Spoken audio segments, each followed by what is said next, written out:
Right, everyone. I think we'll make a start. Firstly, welcome everyone. Please be aware that we are recording this because you wouldn't believe how many emails we get, from people who have registered to take part in this during the night, can't make it, and then want to see the video. So it is being recorded. If I just introduce myself first of all, my name's Mervyn Morgan. I'm from the ITP Support Association. One of our experts is already here, Dr. Will Lester from Birmingham. We will be joined, hopefully a bit later, if she can get away from a call, by Dr. Gill Lowe, who is one of Will's colleagues. Also joining us from the ITP Support Association, and I'm just looking across, we've got Anthony Herb, one of the board members, Rhonda Anderson, Colin Williams and Derek Helston, another board member, who are here as well, and I'm sure they will chip in with any questions, any answers or questions as and when needed. We've still got people coming in. We're up to 32. So and I've Karen, won the bet, Anthony. And Karen, Mervyn. And Karen, sorry if I missed, and Karen and Patricia, I've just noticed. Yeah. Brilliant. Hello, Patricia. Okay, so the format is basically, if anyone's got a question they would like to ask, please just like put your hand up or raise your hand in the notes at the bottom, and we will try and get it answered for you. Either Will or one of the board members or the patient reps that we got here will try and answer it for you. So who's got the first question? There must be someone, right? Artemis, you're on mute. Go Hi, ahead. everyone. Hiya. Hi. We have moved recently from Greece to England. Well, not we, but my daughter, who was diagnosed with ITP in 2020. And she's been in remission for about 3 years. But recently, we're having a feeling that she may be, her platelets may be dropping again. So she's registered here with the GP. She's done a first blood test, and they've told her that if there is any issue, she should just go to the accident and emergency and then be dealt with from there.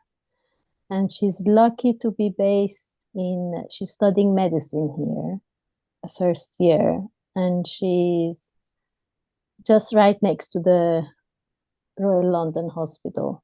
Okay. So, I was just wondering, I just wanted to get some reassurance that, this is the path that she should take, or I was wondering whether there are special centers that, they will take care of her and so on. Well, there some are information ITP about specialist that. centres. Yeah, there are ITP Yes. specialist centres. But I'll let Dr. Lester come in here. Will, do you want to? Yeah, I think as a rule, we really try to avoid asking anyone to go through the emergency department pathway. The waiting lists at the moment, you can turn up and you can be there for 8 hours. There are ambulances queuing outside of these departments. It's really not a nice way to get in to get immediate healthcare. I mean, what we'd want is that the general practitioner would make a referral to the local hematologist.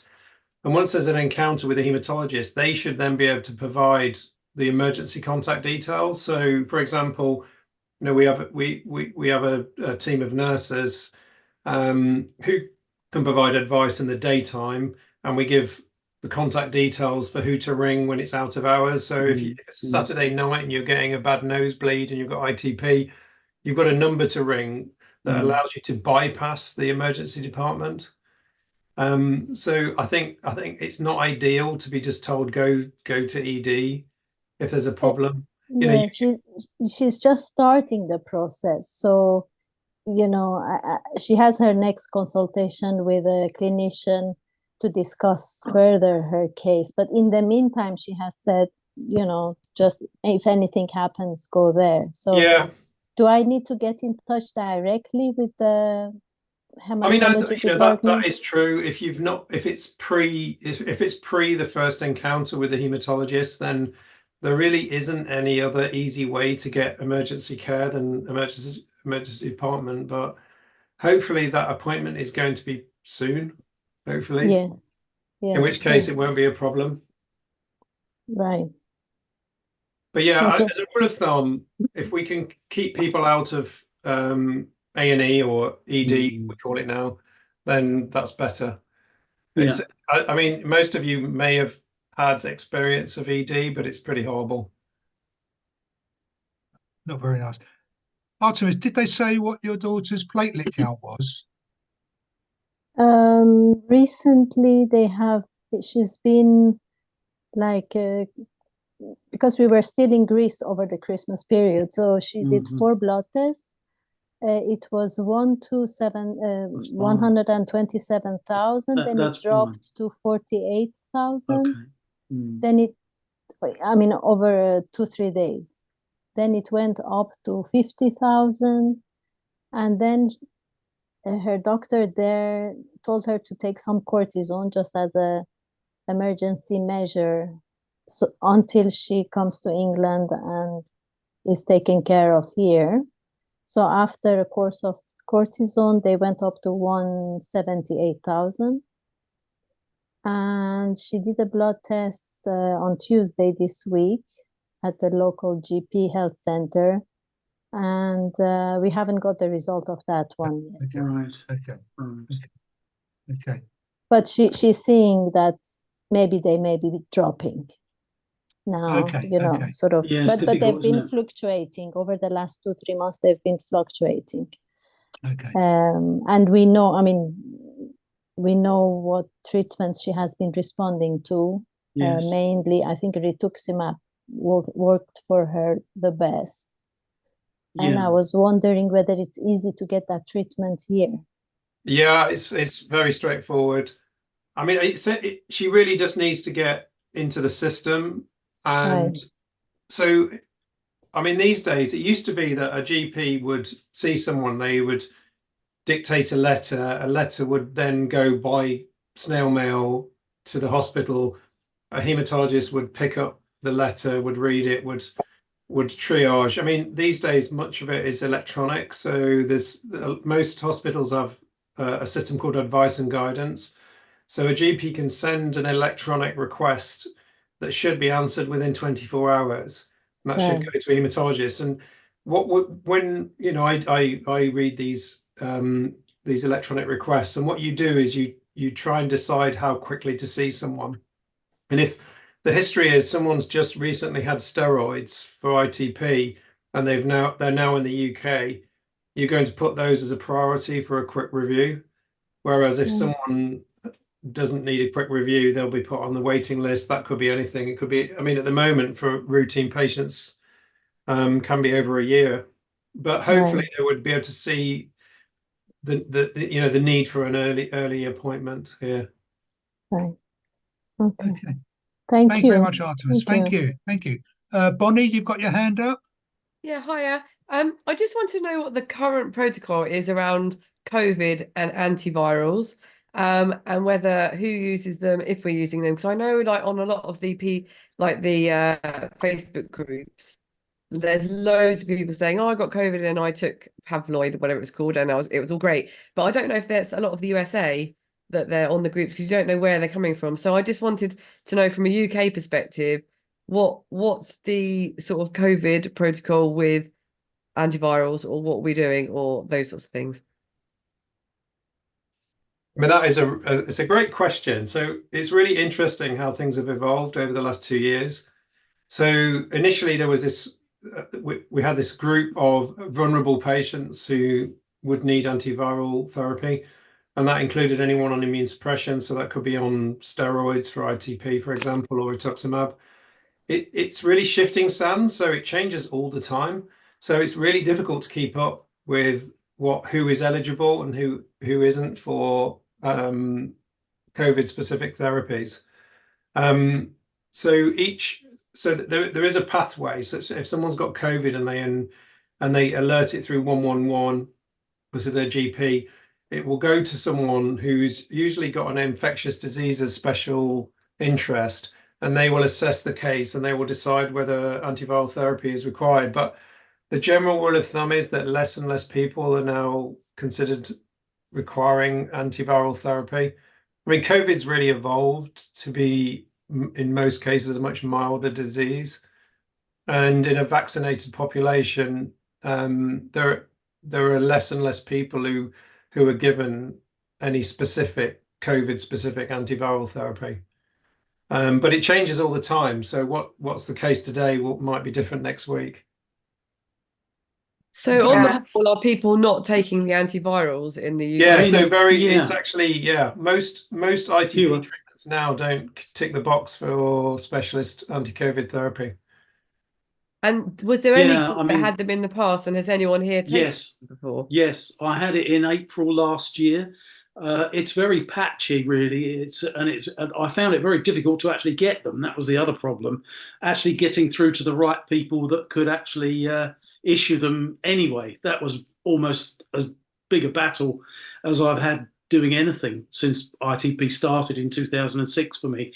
But yes, I did get them eventually. The GP knew nothing about antivirals for people that were immune suppressed. They had no idea whatsoever, and had no idea where to send you or how to deal with it. Eventually I got through to the NHS, what was then COVID helpline or whatever you might call it. They eventually put me in touch with, as it happens, my hematologist. So I might as well have started there in the first place. So eventually my hematologist got me through to someone who could issue me antivirals. So the only thing with them is that you need to take them within a certain amount of time after your symptoms start. So that is also an issue with it, that if you don't take them quickly enough, they probably won't do you much good anyway. But as it happens, I was very fortunate in that sense that I managed to get hold of them miraculously, really, looking back on it. And did it affect your platelet count taking that drug? A little bit, yeah. They dropped to about 85, I think it was. That was the lowest that we got to, but my average is around about 150. So wow, it wasn't so. I mean, it's traumatic. It was more traumatic actually wondering what to do than the actual pain or problems. It could be the COVID though. It could be the COVID that drops your platelets rather than the antiviral therapy. Yes, that's the problem. Yeah, absolutely. So we really will never know that. But I mean, as it happens, within a couple of weeks, I was back up to my sort of average anyway. So it didn't have any real lasting effect, thank goodness. But the whole thing was just a frightful mess, really. But I mean, that probably sums up roughly where we are now. Or it does feel very like you're in the dark about what to do.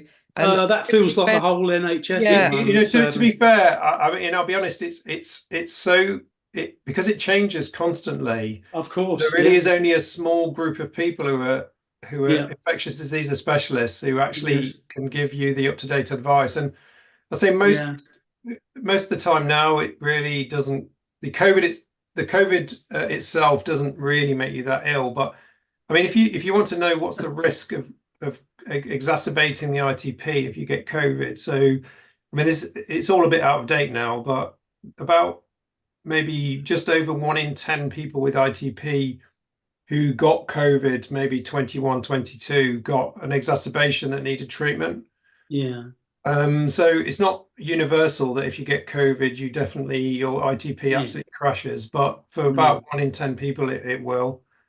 What made things even worse for me, what made it worse was that I actually got the COVID by going into the hospital for my ITP checkup. So that really was, the gift that kept on giving in my case. But never mind, we get over it. We've got lots of questions coming up. Yeah, Rhonda, can I ask Rhonda, then Norman, then Peter, and then Bonnie? If you've got another question, we go that order. So Rhonda.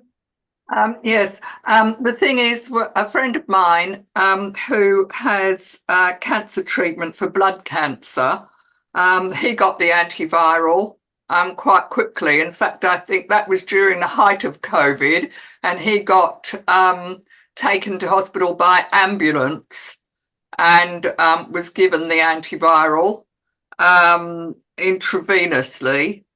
And also when I had COVID a couple of years ago, when, you know, it was more or less the height of it, I asked for the antiviral because I have had a splenectomy, and I was told that that had been taken off the list and I couldn't have it. So whereas before I had been told because I'd had a splenectomy I could have it and to get in touch if I needed to, then apparently, and will tell us if this is correct, then they changed the rules and you couldn't have it. Is that Okay. right, Will? Yeah, the rules are constantly evolving, I would say. Yeah. Okay. Okay, Norman, you had a question. And before we go to Norman, welcome Dr. Gill Lowe. Hi, Jill. Thanks for Hi. joining us. I'm very Right. sorry, everybody. No, I'm not a problem. Not a problem. Paul, and as per usual, there was something urgent that came up, but I appreciate you asking me to join you. Thank you. Thanks very much. Right. With Norman, Jill, you we've got just a been talking question? about COVID and COVID treatment, and I was just saying that it seems to change on a weekly basis as to who's eligible for anti-COVID therapy. And I think people have had trouble accessing information, but I think even NHS 111 does sort of point you in the right direction. Did it not for you? No. Okay. I don't know if you Okay, want to answer Norman. that, Jill. Norman, you got your question? You're on mute, sir. You're muted.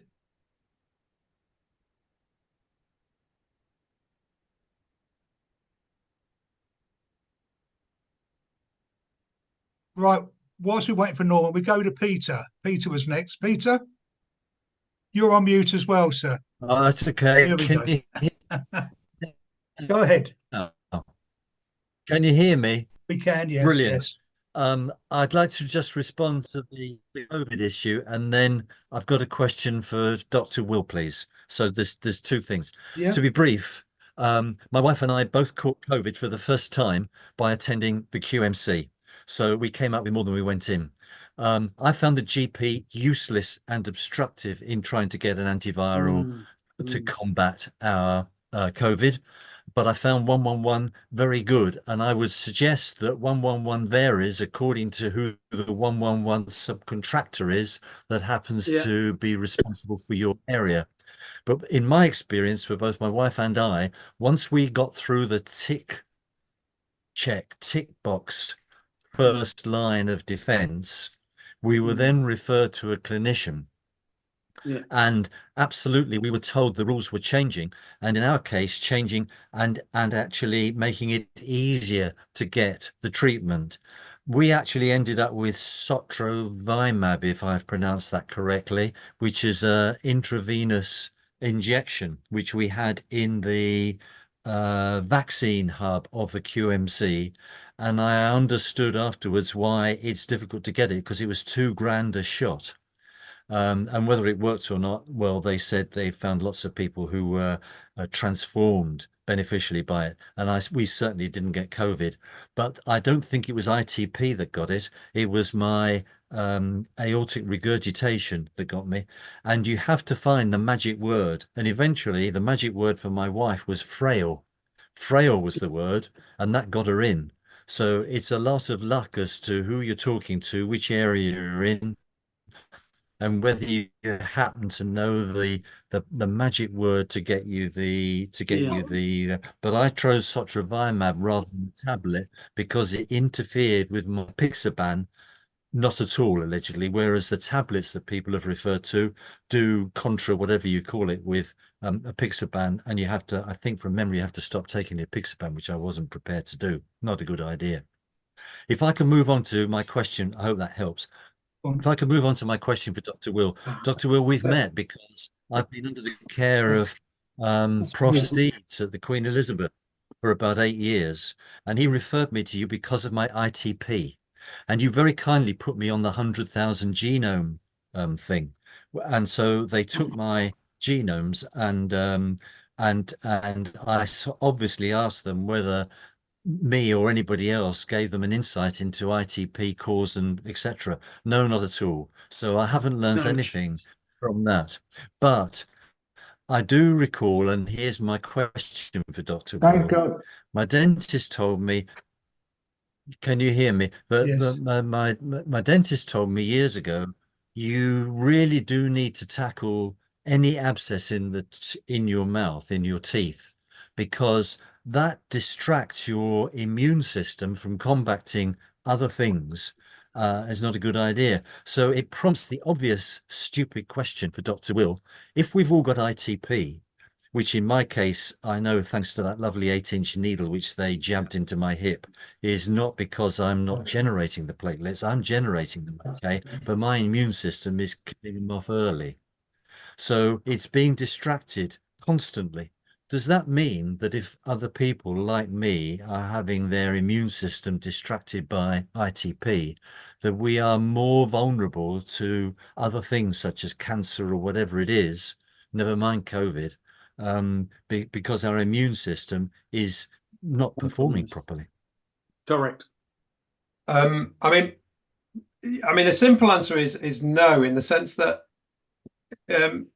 people with so let's take a step back. So back in the day, hundreds of years ago, we were infested. We all had tapeworms, and we had all sorts of infections that we had to deal with.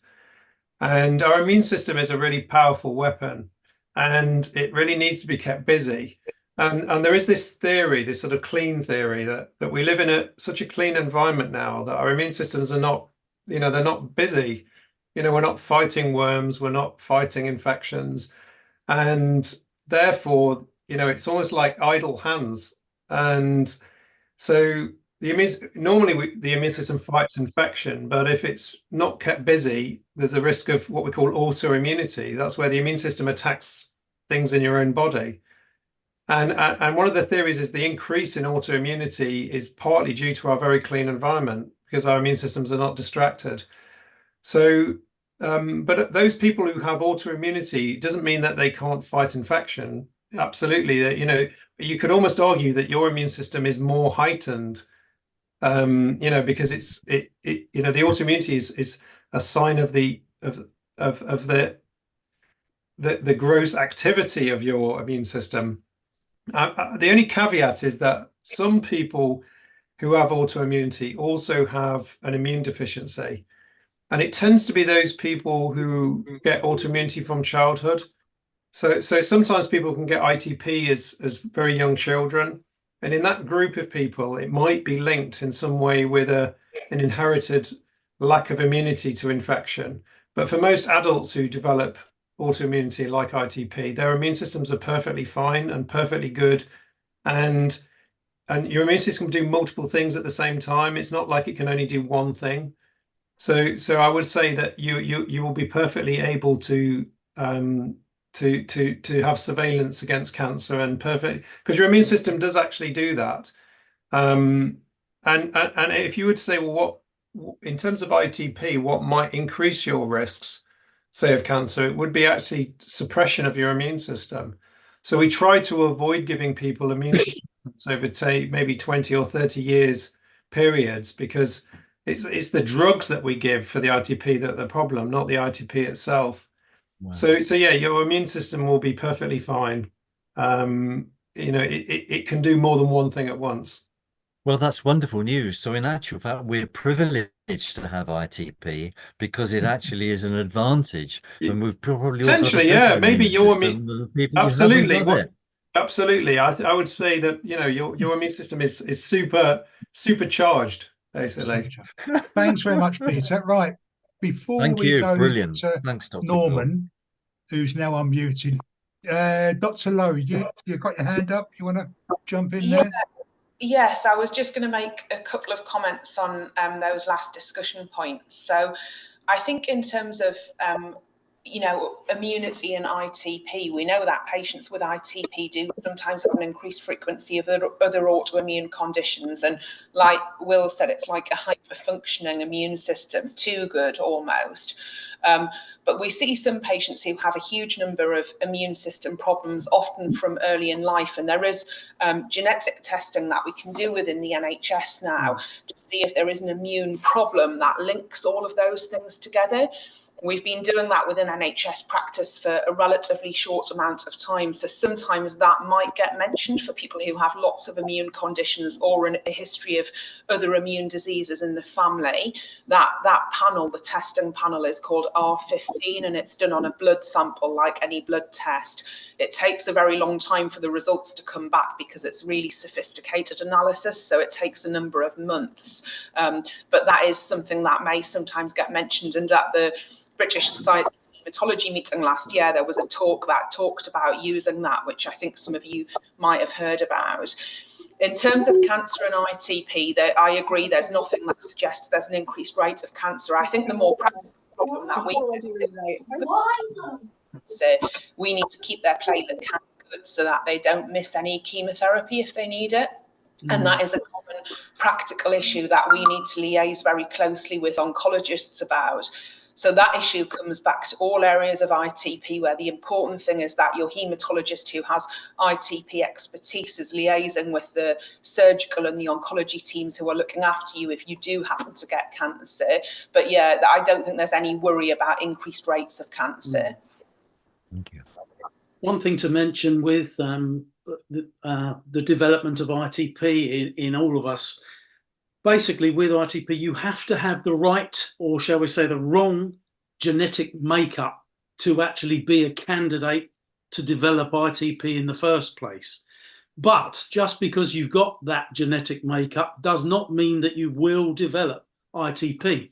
You have to have something else in the environment, in your life or whatever, in your circumstances, that actually triggers the ITP to develop. So this was very beautifully covered at one of our conventions and looked at very well for us.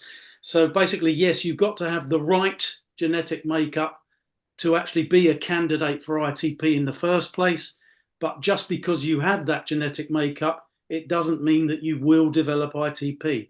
You have to have another event or series of events or other developments, environmental, be whatever they are, that actually then triggers, something has to trigger the ITP. In my own case, I'm absolutely convinced it was a response to a bereavement I had in my family, and that's what I pin it down to. We'll never really know. No one can ever say that for certain. That's what I'm comfortable in my own mind triggered mine. But in other people, there may be other events that have happened in their lives, in their careers, in their work environment, even in their diet, their nutrition, and so on and so on, or even a combination of those things that trigger. So I'll leave it there because there's lots more other questions coming. Thank you. Right. Before we, there's several people with their hands up.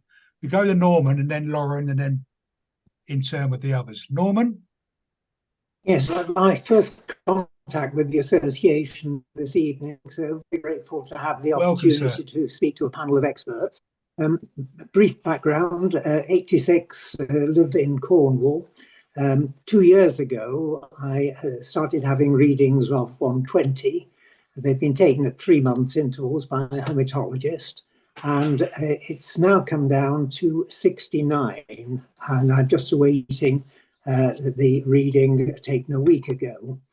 The hematologist has said that they would consider whether the hip injection the bone marrow injection should be taken, or whether indeed it might even be a cancer type affecting platelets. So any comments would be very much appreciated.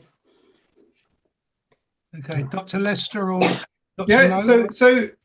So the thing about ITP is that there isn't a test that you can do to say, yes, you have got ITP.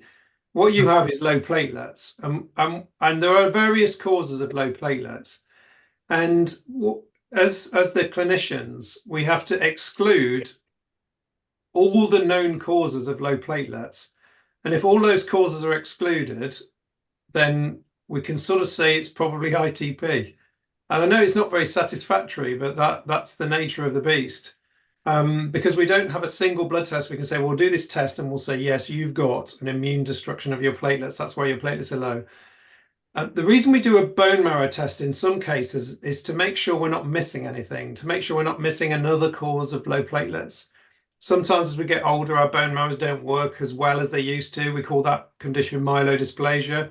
So yeah, sometimes we do a bone marrow test, sometimes we don't.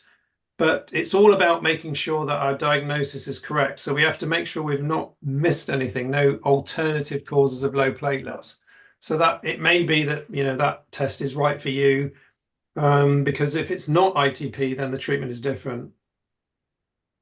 Okay. Thank you. All right. Thank you very much, Norman. Right. Lauren, you've had your hand Thank up you. for ages. We can't hear you, Lauren. Where's she gone? We've lost Lauren. Right, we go to Lynn. Hi, I was diagnosed about 5 months ago and my platelets are hovering around 50, but just over Christmas they went down to below 20 and they put me on the dexamethasone regime for 5 days. They've since come back to about 80, but the people at the hospital I'm under don't know much about ITP. They don't seem to have any other patients. The haematologist is a research fellow and he's sort of, we're both learning from the web ourselves. It's very unsettling. The question I've got is, I'm due to go away on holiday and they've told me I can fly because my platelets are over 50, but it's likely to be very cold and he seemed to think that cold might make my ITP worse. So has anybody any experience or any comments? Dr. Lesser? I think Jill should answer that one.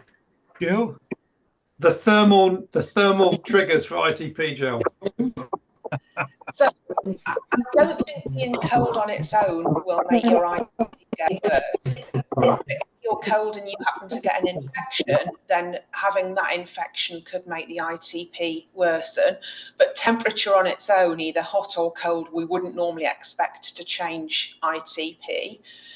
In terms of your other comments, everybody who's going to a haematology clinic should be under a named consultant haematologist. So you may see the research fellow, but there should be a consultant named in the department who takes responsibility.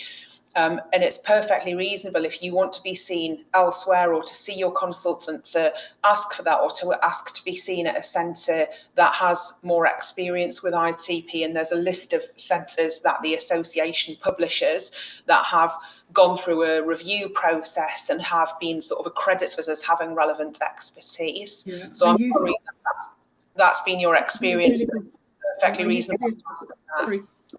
I used to be a clinical pharmacist, so I know my way around the NHS, but I still get a referral to anybody outside of this area. Can't see the consultant. I was told he with cancer patients mostly, and that's it. Can I ask where you live? Wirral. Okay.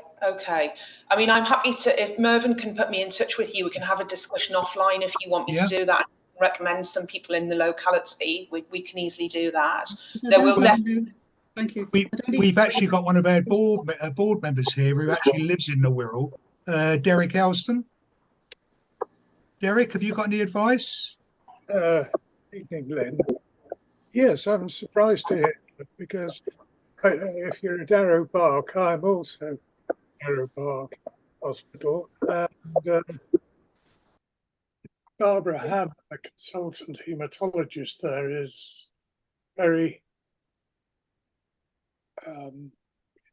well connected with ITP. Maybe not as good as Will or Jill, but she knows about ITP, and we often have chats about it, and she talks to other members of our forum. So I'm surprised. No, the only person I've been offered at Arrow Park are Sammy and another senior who's listed as the clinical lead. No lady, doctor or anybody. Then can I suggest, if you've got a copy of the platelet, you'll find my telephone number there. Give me a ring. Thank you. Will do. Great stuff. Nice Thank to know you. there's somebody local. Thank you. Great stuff. I mean, ITP is not, it's not a common condition. It affects a few per 100,000 per year. And as hematologists, we subspecialize. So some of us would go into treating blood cancers, and those like myself and Gill will subspecialize in non-cancer therapies, what we call it immune hematology. And ITP is one of those conditions. And I think it's a reasonable expectation to see someone where it is their special interest. Back in the day, a hematologist might have seen everything and everybody, but that's not the same anymore. Hematologists subspecialize. If you see an orthopedic surgeon, they now specialize in a joint. You'll see a knee person if you need a knee replacement, and you see a shoulder person if you need a shoulder replacement. And it's the same in hematology. If you've got ITP, you need to see an ITP person. And I think that's very reasonable to ask, to expect that. Good call. Thank you, Will. Right, Lauren and then Dawn. Lauren? Sorry about that. Thanks, That's Mervyn. okay, and nice to see you again. Nice to see you too. My question is about blood tests. I know routinely full blood counts and chemistries to check kidney and liver levels and whatever else are regularly ordered. My GP, who's also worked in rheumatology, mentioned she would want to be checking immunology as well. And I was interested in Dr. Lowe just said about the R15 genetic testing. So just wondering, are there other blood tests you would be ordering for an ITP patient? Okay, Jill's got her hand up. Jill, do you want to answer that one? Do you want me to do it, Will, or do you want to? No, go for it. So there's a panel of tests that we would normally do when somebody's first diagnosed. And as Will said, at that point, it's a diagnosis of exclusion. So I normally say to people, it's detective work at the beginning. I might tell them that my clinical suspicion is that they've got ITP, but I need to rule out other things like inherited disorders that can cause low platelets, or sometimes liver problems can as well. So as part of that panel, we do some immunology blood tests at the beginning. So that there's a test called immunoglobulins, which looks at immune proteins in your blood. And there's one called anticardiolipin antibody, which we sometimes see in patients with ITP. And the presence of that test can sometimes influence your risk of other complications or of response to treatment. So the guidance, the national and the international guidance, gives doctors a list of tests that they should do at the beginning, and it would include some immunology tests as well. And then those more specialized tests that we talked about would be really based on clinical discretion once we've taken a history, which is why the first time we see you, we ask so many questions, because we're trying to piece it all together and work out what else needs doing beyond that basic first set of tests. So after a diagnosis of ITP has been established, does that move on from all of the swathe of tests, or are there still, would you be running immunology once a year, or once you've done that, that's done? Yeah, that's right. So for most people, if you do it and it's normal, I wouldn't go back and repeat it unless anything changed, or unless someone started to get lots of infections or develop other autoimmune problems. And I think the decision about ongoing tests would really depend on how you were, most importantly, and what was happening with your platelet count. So I wouldn't normally repeat immunology tests. I would just do them at the beginning unless there was anything else that made me think I needed to explore things further. Okay. Absolutely. I mean, sometimes if you keep doing a whole host of tests like a fishing expedition, you'll find things that aren't clinically that relevant. So ideally you want to be focused, and if you when you do a blood test, you're asking a question, and that blood test will give you an answer. The problem with just widespread screening is that you get all sorts of data back that really isn't that useful. But an example might be that you've got ITP and you've been treated for several years, and then suddenly you turn up at clinic and you say, I've got a lot of joint pains and I'm getting a rash. And then we might screen for something called lupus. But that's based on symptoms. if we screen someone for lupus who hasn't got symptoms and we find they've got positive results, they're fairly meaningless. So it's always about trying to marry the clinical with the laboratory. And you say asking a question. I mean, there are some useful immunological tests for ITP. So, for example, there's a test called an ANA, which is an anti-nuclear antibody. And we know that if people have a positive ANA and we're struggling with therapy and they're not responding to treatment, sometimes they'll respond to a treatment called hydroxychloroquine. So we might use tests in a particular context, asking a particular question, like, can we use this therapy? You know, what's the chance this therapy will work? But it has to be individualized. You know, we can't just do these tests over and over again on everybody all the time, because it just isn't very helpful. Okay, thank you. Okay, Lauren, is that okay? Yeah, thank you. Thank you, Matt. Right, we now go to Dawn, and then after Dawn, the lady PMCMA with the glasses. Dawn first, Dawn. Hello. This is my first time in the group. I was diagnosed very recently, just before Christmas, after I had a bad virus at the beginning of October and spent a couple of months extremely ill. I then that's usually what triggers it. That you've got virus, or even an immunisation can trigger it. So you sort of have covered off what I was saying earlier, that something has to trigger, and that's obviously where yours is probably. Okay, I ended up bleeding very badly. Went to A&E and they did my platelet count and it was down to 5. And I ended up with 4 transfusions of platelets and blood. Thankfully, I've been the platelets brought it all back up, but I'm on a currently reducing steroid regime. That's a standard response, yeah. They're not going to do the bone marrow one because the steroids seem to be supporting the platelets coming up. They're up to 170 now. Good. So it's going in the right direction, but my concern is once I come off the steroids, if they drop again. At the moment, the haematology department are being absolutely fantastic. They're doing 2 weekly checks on my levels and all that lot. But I'm just so new to all of this. I'm just trying to get my head around it all at the moment. The obvious thing to say with it is that, yes, prednisolone is usually the first thing that they will try, and that's what I had it back in 2006. You'll find that it's got an awful lot of side effects. Some you may get, some you may not. Sleepless nights is one of them that you might come across, and putting weight on was the other one that I had terrible trouble with. Let's get the view from the eating healthcare all the time. professionals. Dr. Lester, you got any comment on that one? Yeah, I mean, welcome to the ITP community, so, there'll be people here who've been through all of this and can give you lots of advice, but steroids are horrible, but they are pretty good to get you out of a pickle.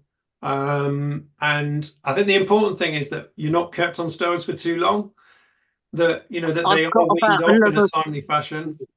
Yeah, I've got about another 3.5 weeks and then I should be off them. That sounds about right. Now, if you do relapse, and there's probably a 50-50 chance in that sort of ballpark that you relapse. There are other therapies. What we don't want to do is keep putting you back on steroids and steroids and steroids. And we actually have, it's a bit like going to a restaurant and you've got a menu. We have a literal menu of different treatments. And what we do is we look what's on the menu and we look at what's best for that individual. And sometimes there's a choice. We might say, well, we could give you this, we could give you this, and we'll talk about the risks and benefits. The ITP Association have produced an absolutely fantastic booklet which has a sort of pathway in it and gives you information. So you really, it'd be good if your consultant, could give you a copy of this. It's like a booklet that's produced, and I find it really useful as a sort of as a decision aid to discuss with people.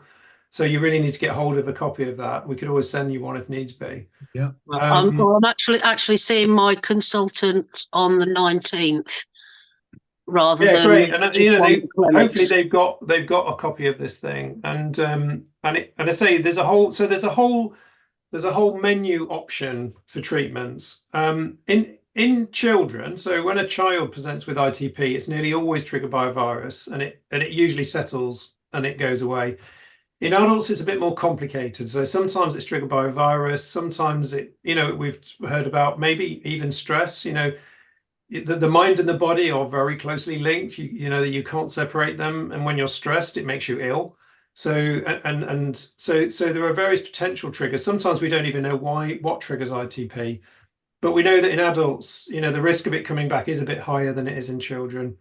And so it's difficult to predict. I don't know, hopefully you won't, but if you do, there are lots of therapies available. Well, thank you. But ideally not steroids. Yeah, Dr. Lowe has just put the link to that document that Dr. Lester was talking about in the chat. If you want a hard copy, if you just email me at the association with your address, I'll put one in the post here. Okay, that's fantastic. Okay? Thank you. Right, next lady who was waiting, PMC-MA. I'm not sure what your name is, madam. Sorry. Go ahead, you're on mute. You waited all this time and then...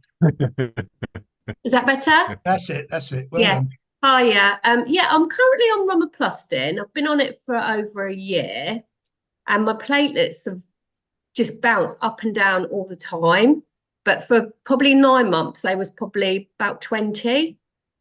Then I'll have a week when they go up to like 100. Like last week, they were back down to 30. I'm on 500 micrograms of it each week. I just wondered how, does it level out? I mean, it's been a year. And when I have a drop, like under 50, I tend to feel really headachy and just not well. Just get frustrated because I feel like it's so up and down all the time. Hey, Dr. Lowe, I think you want to answer that one? Yeah, I can do. So I think, especially with romiplastin, we do see those variations, and sometimes people report a sawtooth pattern and platelet count where it is really up and down especially when you first start. I think the general message we have is that as doctors looking after you in partnership with you, we shouldn't react to that too quickly. So it's better to keep you on a steady dose and accept those fluctuations, provided that you're not experiencing any bleeding symptoms. If your platelets go very high, then yes, we need to think about a dose reduction. But that is a well-recognised feature of being on romiplastin, and it's got lots of other advantages. It's a very good drug in lots of other ways. But what you're describing, we definitely see in patients who are on it. It normally does get a bit better the longer you've been on it. I would say that at a year, I would be expecting that in most people to start to settle, but obviously everybody is slightly different. And I think, unfortunately, we're very guilty of focusing a bit too much on the number of the count rather than how you are. We're taught now that our assessment should be more about how you are and how your bleeding is first, and then talking about your numbers afterwards. But that is hard to do because we are hematologists. We focus on blood tests. So we have to kind of train ourselves not to look at that printout of your results first before we talk to you about things. And I think the other part of what you said about starting to not feel well when your platelets drop, again, that is well recognised in patients with ITP now, that as your platelets fall, you will sometimes feel fatigued and under the weather. And that's why people will often come in, even if they're not bleeding, and say, I think they're going to be low, because they get to know the symptoms that they get when they drop. Yeah, okay, thank you. Yeah, I just didn't know whether and how long do you stay on romiplastin for? Can you stay on it? You could stay on it, for a very long time. We've Will and I have both got patients who've been on it for years and years. I think with all ITP treatments, you stay on it for as long as it's working for you and as long as you're happy with any side effects or any other complications. So if you're finding the variability in your platelet count difficult, there'd be no harm in asking about other options. There are other type of drugs like romiplastin, which you take as tablets, that sometimes don't cause quite as much fluctuation. But I wouldn't worry too much about the variation in numbers if you're feeling well. I think that's the main thing. And I to avoid lots of frequent dose changes because it often just makes the problem worse. I don't know if you've got any other comments on that, Will. Yeah, I mean, I think sometimes, you know, there's a temptation that if the platelets count goes up, to reduce or stop the drug, and then what invariably happens is the platelets crash. So ideally what you want is a dose of the drug that keeps you as stable as possible. And, you know, so maybe you know, they do need to run your platelets a bit higher. What would you say is a stable platelet count? A stable platelet count is where you're not dropping, you know, your levels down to symptomatic point. You know, you said that you get tired if you get the lethargy if your platelets are less than 50, is that right? Yeah. So, you know, ideally, you know, the aim is to keep your platelets above 50 because we want to keep you as well as possible. So you know, that's the target, is to avoid that sort of that lethargy, because there are the two main symptoms of ITP are bleeding and lethargy, and you know, ideally we want to avoid both. Yeah. Okay. So just yes, I'll like I can go up to 600 anyway, and I'm on 500 at the moment. Yeah. Or you know, there are now 3 drugs which work. Romiplastin is one of 3 drugs that works in the same way. These are called TPO receptor agonists, but basically they send a signal to your bone marrow to say make more platelets. And romiplastin is the injectable version, and some people like it because it's 1 injection once a week. You know, you don't have to take tablets. That's great. But there are 2 tablet options as well. And like Jill said, you know, it might be that if you switch to one of those, you'll get more stability. So that's also an option. Okay. The French did a nice study where they took people who were very unstable on one and switched them to the other. And sometimes they get less, you know, they get more stability on an alternative. Some people switch from the oral to the romiplastin, got more stability. Some people switch the other way. So it's about finding the drug that, you know, that works for you, really. Okay. Thank you very much. Thank you. Thanks so much, Will. Right, Vad, you had your hand up first. My wife is a coach. She's a member. Her name is Krishna Wade. Yeah. Hi. Hiya, Krishna. Hi. Yeah. My daughter's got ITP for a while, and in October she had a virus for about 3 weeks. She had to have antibiotics, amoxicillin, and she's also had a clot last year in May, so she's on a blood thinner, apixaban. She was fine all this time, but after she had the virus and taking this amoxicillin, she started getting bruises and she wasn't herself. And then she got a bit of nosebleed, bleed from the mouth, in the mouth also and yet her platelets were above 50. And then last week, just beginning of this last week, she got pitachi on her feet and hands, a rash, and we went to RHTU unit, and her platelets were 61. So we couldn't understand why it happened. So we are confused now. Is it the effect of antibiotics, or does antibiotics react with apixaban? I mean, I'll sort of talk about this one. So, unfortunately, it's a bit of a doff hand here, but unfortunately, ITP, you know, is where the immune system attacks platelets and the platelet count drops, and the main symptom is bleeding. We've talked about tiredness, but you actually, with ITP, have a slightly higher risk of getting thrombosis as well, which seems a bit weird. You think, well, if my platelets are low, why am I getting blood clots? Because surely, you know, it should be just bleeding, and, you know, I shouldn't get the opposite problem, which is thrombosis. But with ITP, for reasons that are not fully understood, I mean, it's partly related to treatment, but partly related to the ITP itself, there's also a risk of blood clots. So it's not that uncommon.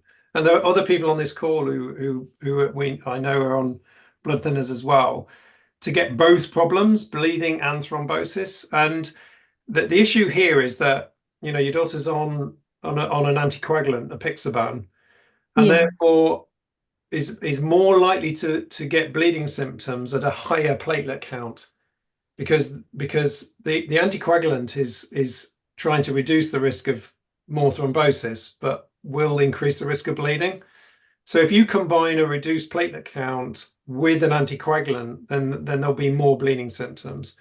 We like the platelet count ideally to be over 50 for anyone who's on an anticoagulant, but as it gets close to 50, there's a possibility of more symptoms like bruising and nosebleeds. If she was not on the apixaban, then she probably wouldn't get so many bleeding symptoms. But I wouldn't recommend stopping the apixaban, because, you know, what we don't want is another thrombosis. So normally we'd say with ITP, you know, we want to keep the platelet count above 10. That will be good. You know, over 20, great. Over 30, that would be brilliant. If someone's on an anticoagulant because of had thrombosis, we need to have a higher target. We need to keep the platelet count well over 50, really, ideally. If the platelet count does drop very low in a person on a blood thinner like apixaban, then we do have to temporarily stop the apixaban, stop the anticoagulant, because of the risk of bleeding. But hopefully that won't be necessary. It sounds to me like an infection has caused what we call an exacerbation or flare of the ITP. So hopefully that will settle down, because we know infections will cause flares in many cases. So hopefully this is what we call a blip. Okay. Next, thank you. Thank you very much, Commissioner. Thank you. Okay. Thank you. Just looking along. Karen, did you have your hand up a minute ago before I go to Artemis? No, I was just going to put in a reassurance to the other lady, the PMCMA lady, that I was on romiplostim for 6 years, and my platelets bounced up and down, and it was fine even when they got very low. Luckily I didn't have any bleeding episodes, and then they used to sort of sort themselves out for a while, and then I used to call them yo-yo platelets. Okay. But everything's okay. Lovely. Thanks very much, Karen. Right, we're in the last 4 or 5 minutes. Artemis again. You're muted. Wish I had a pound for every time I said that tonight. So yeah. Thank you for taking another question from me. That's okay. Do you see any relationship between ITP and digestive pain? That's a good question. Because my daughter, something like 8-9 months through the beginning of her treatment, developed severe digestive pain that is still there 2-3 years afterwards. So I wonder whether there's any relation between these two things, or they're unrelated. Dr. Lowe? Yeah, thank you. Sometimes when people have steroids, they can cause gastritis or stomach aches. So those of you who've had steroids will probably have found that you're often prescribed something to protect your stomach, a proton pump inhibitor it's called, at the same time, unless you're given a very short duration of steroids. So that's the most likely thing. There is very occasional cases of people having a bug that causes acid reflux, which is called H. pylori or Helicobacter pylori. That's a common bug in the population anyway. And sometimes people think that can also cause ITP, but it's extremely rare. And in my experience, I really don't think I've seen many patients at all where that's been attributable. But I know that historically we did sometimes test for that if patients had gastric symptoms at the same time as getting the ITP. The way you've described it, I would suspect it more to be a side effect of the treatment. It sounds more likely. The other thing is making sure that you don't have a separate problem. So we shouldn't forget that patients with ITP can get other problems as well, like anyone can. So thinking about investigating it in the way that you would in anyone who's got those kind of symptoms. Okay, does that answer your question, Artemis? We have done all of those tests, everything that, from MRI scans, endoscopy, colonoscopy, everything has been done. And we were told that as a result of the treatment, or maybe having petechia in the digestive system, after 3-4 months, everything should get back to normal. So after 3 years, things didn't get back to normal, and we still don't know what the issue is. Okay. Any advice, anyone? Any further advice? I know that mycophenolate and prednisolone can cause gastro issues. And certainly I've had to be aware of that because I've had both, and I'm still on mycophenolate. But one other thing to bear in mind with that is we were just saying that you might be prescribed omeprazole or another proton pump inhibitor to control your acid, your tummy acid. Mycophenolate works on your tummy acid altering, if you like, so it relies on your tummy acid for it to actually work properly. The one thing with PPIs or proton pump inhibitors like omeprazole is that they can often interfere with your absorption of vitamins like vitamin B12 and folate, so there might be an issue there. Certainly I had that happen to me. I was on omeprazole for some time when I was on prednisolone for some time. That hasn't happened to me for a long time now because I've been off of all of that since 2016. But omeprazole certainly, and all the proton pump inhibitors can interfere with the absorption of B12, folate, and other minerals and vitamins. So, and they can have issues with with tummy problems. So, Thanks, I don't know, but not everybody will be affected. So, you know, thanks very much, we're Anthony. all different. Yeah. Yeah. Thank you. I'm conscious of the time now. We've actually gone to the hour. Just before we close, just want to say, if anyone's got any other questions, we've got another one of these next week on the 16th of January, the Scotland meeting, but you're all welcome. That is with Dr. Catherine Baggott. And then later in February, we've got the Ireland meeting, which again, everyone's welcome. And that is with Dr. Gerard Crotty. So please come along with that. And also, if any of you are in the Northwest, we've got an in-person patient group meeting on the 1st of March at the Liner Hotel. And we've got a clinical nurse specialist from Liverpool who will be there, plus hopefully Dr. Jekko Tatchell as well from Manchester will be there as well. And you can register for that. It's free to register on our website. And then finally, on the 11th of May in London, we've got our patient convention. Tickets are available to purchase there on our website. So we've got a fantastic lineup of speakers that's been formulated. So more details, just have a look at the website. Okay, thank you, everyone. Thank you. Thanks, If everyone. anyone else has got any questions, just please email them to us and we will try and get them answered. But thank you for your attendance. Thank you, Dr. Lester. Thank you, Dr. Lowe. And thank you all the board members who took part as well. And most of all, thank you to all you patients. Take care and bye-bye. Thanks, everyone. Thank you. Bye. Bye. Bye. Bye.